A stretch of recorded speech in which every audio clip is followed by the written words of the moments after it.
Parekh. I am consultant gynecologist and laparoscopic surgeon at Aditya Birla Hospital, Verawat. So welcome to my Gynecare channel. तो इस second part में हम discuss करेंगे कि menopause में आप नेचुरल तरीके से कैसे राहत पा सकते हो। इसके अलावा आपको 40s में क्या क्या ब्लड रिपोर्ट्स कराने चाहिए उसके बारे में। तो सबसे पहले ब्लड और यूरिन रिपोर्ट्स। ब्लड रिपोर्ट्स में आपको CBC यानी कि कंप्लीट ब्लड काउंट चेक करना चाहिए। उसके अलावा भूखे पेट का, शुगर का और लिपिड यानी कि कोलेस्ट्रॉल का चेकअप कराना चाहिए। थायराइड का एक बार चेकअप कराना चाहिए। उसके अलावा यूरिन का रूटीन चेकअप कराना चाहिए। दूसरा, आपको हाइपरटेंशन है कि नहीं, ब्लड प्रेशर नॉर्मल है कि नहीं, उसके लिए भी एक बार BP मेजरमेंट्स करवाना चाहिए। तीसरा, सोनोग्राफी। सोनोग्राफी में आपको एक रूटीन पेट का सोनोग्राफी कराना चाहिए। उसके अलावा अगर डॉक्टर को आपके ब्रेस्ट में कोई आपको लंप या ऐसा गांठ जैसा फील हो रहा है तो उसके लिए स्पेशल स्कैन आते हैं मेमोग्राफी करके, वो आपको कराना चाहिए। चौथा, पेप्समियर का रिपोर्ट। पेप्समियर से कोई भी बच्चेदानी के मुख में कैंसर है उसकी शुरुआत के तबके में ही जांच हो सकती है, तो वो आपको पेप्समियर एक डेफिनेटली कराना चाहिए।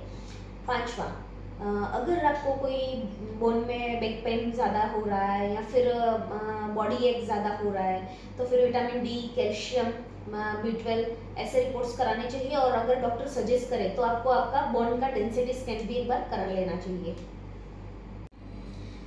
तो अराउंड मेनोपॉज वुमेन कंफ्यूज रहती है कि उसको बच्चा ना रहे उसके लिए कुछ निरोधक उपयोग करना चाहिए कि नहीं करना चाहिए।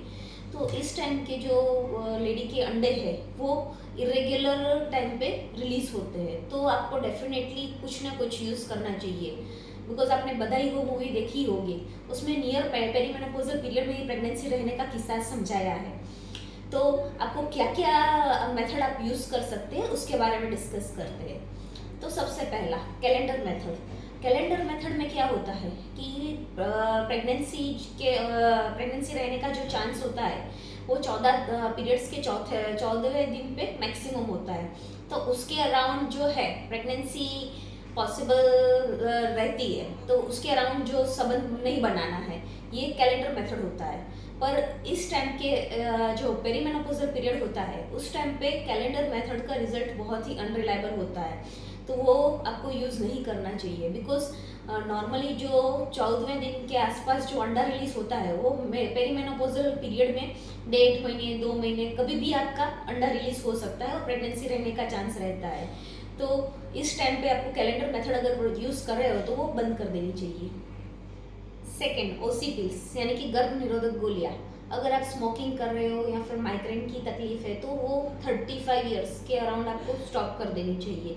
अगर आपको डायबिटीज़ है, ब्लड प्रेशर है, तो आप मैक्सिमम 40 इयर्स तक ही गर्भ निरोधक गोलियाँ यूज़ कर सकते हैं। उसके बाद अल्टरनेट ऑप्शन सर्च करना चाहिए। आप जो है सिर्फ प्रोजेस्टेरोन की पिल्स आती है वो मैक्सिमम आप 45 इयर्स तक यूज़ कर सकते हो।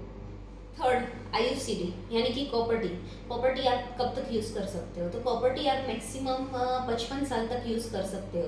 पर अगर वो हार्मोनल कॉपर टी है तो वो आप मैक्सिमम 50 इयर्स तक यूज़ कर सकते हो। जैसे कि मिरेना है तो आपको 50 इयर्स तक यूज़ कर देनी चाहिए। फोर्थ, इंजेक्शन DMPA यानी कि प्रोजेस्टेरोन का जो इंजेक्शन आता है जो हर 3 महीने पे लगाया जाता है गर्भ निरोधक के लिए, वो मैक्सिमम आप 45 इयर्स तक यूज़ कर सकते हो, उसके बाद नहीं करना चाहिए। और अगर आपको मैंने बताया ऐसे रिस्क फैक्टर है, आप स्मोकिंग कर रहे हो या फिर माइग्रेन की तकलीफ है, डायबिटीज़ है, ब्लड प्रेशर है, कभी भी पैरालिसिस का अटैक हुआ है, तो वो 40 इयर्स पे ही बंद कर देना चाहिए, क्योंकि वो जो है हड्डी को कमज़ोर करता है।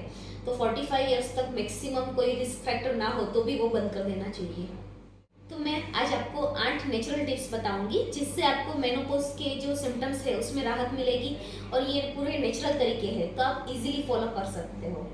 हमेशा हम लाइफस्टाइल चेंजेस की एडवाइस देते हैं, तो उसमें क्या क्या इंक्लूड होता है वो देखते हैं। तो सबसे पहले फूड जो है वो सबसे इम्पोर्टेंट है। अगर ये फेज़ आपको अच्छे से पास करना है तो अपने खाने पे खास ध्यान दीजिए। तो सबसे पहला आता है फाइटोएस्ट्रोजेंस।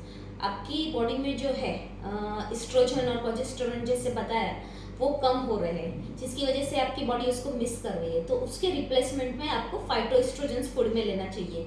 तो फाइटोएस्ट्रोजन किस में से मिलते हैं वो डिस्कस करते हैं। तो सोयाबीन है, हरी पत्ती वाली सब्जी है, टोफू है, इसके अलावा फ्रूट्स में पीच है, बेरीज है, उसमें से फाइटोएस्ट्रोजन आपको मिलते हैं। इसके अलावा फ्लैक्स सीड्स है, चिया सीड्स है, वो भी आपको रेगुलर यूज़ करना चाहिए।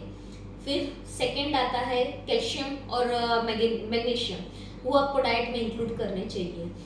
तो वो आपको मिल्क में से, हरी पत्ती वाली सब्जी, फ्रूट्स उसमें से मिलते हैं। अगर काफ़ी बार इस एज पे ऐसा होता है कि मिल्क है वो डाइजेस्ट करने में प्रॉब्लम होता है, जैसे ही आप दूध लेते हो तो या तो गैस हो जाता है या फिर आपको पचता नहीं है और डायरिया हो जाता है। तो आप मिल्क की जगह दही ले सकते हो या फिर पनीर ले सकते हो। अगर वो भी सूट ना करे तो आप सोयाबीन मिल्क है, आलमंड मिल्क है, वो भी एज ए सब्सटीट्यूट यूज़ कर सकते हो। तीसरा विटामिन डी है, वो बॉडी में कैल्शियम जो है वो बोन में डिपॉजिट करता है।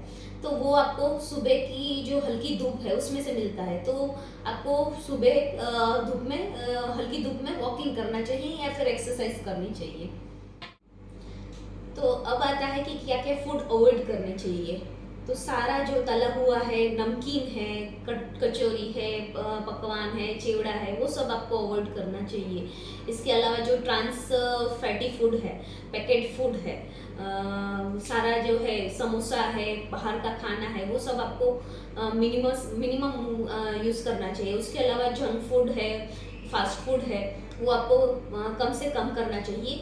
उसके अलावा अचार और पापड़ वो भी कम कर देना चाहिए, बिकॉज उसमें सोडियम ज़्यादा रहता है, तो आपको ब्लड प्रेशर का रिस्क रहता है।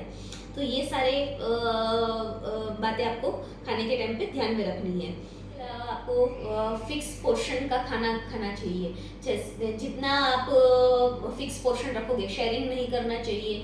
एक प्लेट में आप सपोज के 2 रोटी और सब्जी रख रहे हो तो उतना खाना चाहिए। सब्जी का इस्तेमाल ज़्यादा से ज़्यादा करना चाहिए और स्मॉल बाइट्स लेने चाहिए और प्रॉपर चबा के खाना चाहिए। जैसे ही आप चबा के खाओगे तो आपका जो डाइजेशन है वो मुंह में शुरू हो जाता है। उसके अलावा जो आपका जो सटाइटी है, जो आपको भूख है, वो भी आप जैसे ही सटाइटी सेंटर का एक रूल होता है कि जैसे आप खाना शुरू करते हो उसके 20 मिनट तक का टाइम लगता है ब्रेन को सिग्नल पहुंचने में।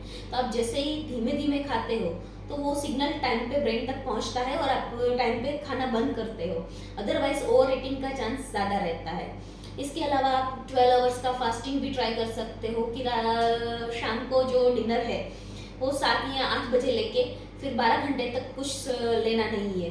ये भी आपके डाइजेशन को इम्प्रूव करेगा और आपका जो फैट मेटाबॉलिज्म है वो भी अच्छा रहेगा और आपको डायबिटीज़ है, कोलेस्ट्रॉल है, हाइपरटेंशन है, उसका प्रॉब्लम भी कम रहेगा। Second, exercise. जैसे ही आप 40s में पहुंचते हो आपका जो पाचन शक्ति है वो मंद हो जाता है और शरीर पे चर्बी का प्रमाण बढ़ने लगता है। पहले आप ज़्यादा खाते थे तो भी इतना वजन नहीं बढ़ता था, पर आप थोड़ा खाते हो तो भी वेट बढ़ना शुरू हो जाता है। उसके अलावा पेट के अराउंड चर्बी जमा होना शुरू हो जाता है। तो उसके लिए डेली आपको 40 मिनट्स एक्सरसाइज के लिए निकालना चाहिए। उसमें से 20 मिनट्स का मॉडरेट इंटेंसिटी वर्कआउट करना चाहिए और 20 मिनट्स का जो है वो वॉकिंग करना चाहिए। तो एक्सरसाइज है वो आपका कोलेस्ट्रॉल और ब्लड प्रेशर, डायबिटीज, ये सारे सिम्टम्स को कंट्रोल में रखेगी। उसके अलावा एक्सरसाइज के दौरान बॉडी में एंडोर्फिन नाम का केमिकल रिलीज होता है बॉडी में, जो हैप्पी हार्मोन है, जो आपका मूड अच्छा रखने में मदद करेगा। उसके अलावा एक्सरसाइज में आपको गाइडेड हेल्प लेनी चाहिए। कोई भी जिम ट्रेनर या उससे आप मदद ले सकते हो ताकि फ्रैक्चर का और इंजरी का रिस्क ना रहे। और एक्सरसाइज से आपका जो कमर दर्द है उसमें भी राहत मिलेगी। तो एक सबसे इम्पोर्टेंट एक्सरसाइज है जो कीजल्स एक्सरसाइज है, वो आपको डेफिनेटली अब तक नहीं की है तो डेफिनेटली आप शुरू करनी चाहिए। कीजल्स एक्सरसाइज है जो आपका पेल्विक पोर्शन है उसके जो मसल्स होते हैं उसको स्ट्रेंथन करने में मदद करती है, जिसकी वजह से जो यूरिनरी लीकेज का प्रॉब्लम होता है वो नहीं होता है। तो कीजल्स एक्सरसाइज कैसे करते हैं उसका पूरा वीडियो मैंने यूट्यूब पे डाला हुआ है, तो ये आप वीडियो देख सकते हैं। थर्ड, योगा और मेडिटेशन। जैसे ही 40s में होती है वुमेन चिड़चिड़ी हो जाती है, छोटी छोटी बात में बुरा लग जाता है, मूड चेंजेस होते हैं, तो उसको कम करने के लिए योगा और मेडिटेशन का बहुत ही अच्छा रोल रहता है। ये जो है बॉडी में कॉर्टिसोल यानी कि स्ट्रेस हार्मोन रिड्यूस करते हैं और आपके मूड को भी अच्छा करने में मदद करते हैं। तो आपको रेगुलर योगा और मेडिटेशन शुरू करना चाहिए। Fourth, sleep and hydration. आपको इस टाइम पे 8 से 9 घंटे की स्लीप लेनी चाहिए। जैसे ही आप स्लीप लेते हैं तो बॉडी में एक मेलाटोनिन नाम का हार्मोन रहता है, वो उसका बैलेंस रहता है, जिससे आपका जो मूड है वो ठीक रहता है। उसके अलावा 8 से 10 गिलास पानी पीना चाहिए ताकि आपका जो पैर दर्द का प्रॉब्लम है वो कम हो जाए। अगर आपको कोई भी हैबिट है अल्कोहल लेने की या फिर सिगरेट स्मोकिंग की या फिर टोबैको की, तो वो अब हाई टाइम आ गया है कि वो अभी बंद कर देना चाहिए। 6, हॉबी डेवलपमेंट। इस एज पे आपको काफ़ी टाइम मिलता है, आपकी रिस्पॉन्सिबिलिटीज से आप ऑलमोस्ट फ्री हो चुके होते हैं। किड्स की रिस्पॉन्सिबिलिटी इतनी नहीं होती है, वो ऐसे कॉलेज में बिजी हो जाते हैं, तो ये आपके पास काफ़ी खाली टाइम रहता है। तो इस टाइम को प्रॉपर यूटिलाइज के लिए आपको या तो न्यू हॉबी डेवलप करना चाहिए या फिर कोई भी पुराने शौक अधूरे रह गए हैं तो उसको पूरा करना चाहिए। इससे आपका जो समय है वो अच्छे से बीतेगा और नींद भी अच्छे से आएगी। 7, आप एक्यूपंक्चर है, मसाज थेरापी है, वो भी ट्राई कर सकते हैं। एटलीस्ट 15 दिन में एक बार फुल बॉडी मसाज कराना चाहिए। ये सारी जो थेरापी है वो आपको रिलैक्सेशन में मदद करेगी, जिससे आपका मूड भी अच्छा रहेगा, नींद भी अच्छी आएगी। तो ये सब आपको ट्राई करना चाहिए। 8, और सबसे इंटरेस्टिंग कि आपको नेचर के साथ टाइम स्पेंड करना चाहिए।